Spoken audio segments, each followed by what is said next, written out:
Welcome to the Slop Temple. We pray this video helps. You start by confirming the essentials. Open Discord on desktop and plug in the mic you plan to use.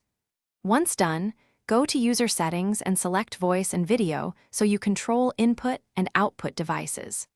Turn off Automatically Determine Input Sensitivity so Discord won't gate your voice unpredictably, and adjust the slider manually until your voice registers reliably. This prepares Discord to apply noise features without combating automatic level changes that mask subtle noise differences.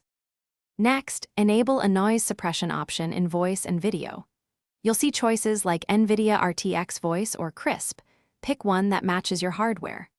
Once enabled, speak at normal volume and watch levels while toggling the feature so you can compare before and after clarity.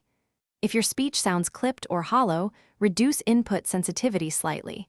If background noise persists, increase suppression strength or switch providers. This balances removing fan or keyboard noise while keeping your voice natural and intelligible for listeners. Finish by fine-tuning input behavior. Enable push-to-talk if ambient noise is intermittent, or nudge the input sensitivity slider so only your voice triggers transmission. Once settings are saved, restart Discord to ensure drivers and suppression modules initialize correctly. Update your audio drivers if the option remains inactive. If problems continue, switch to a different suppression provider or try a different mic to isolate hardware issues. Finally, join a voice channel and ask a friend to confirm that background noise is gone and your voice sounds natural. Thanks for watching. Consider subscribing if we helped you.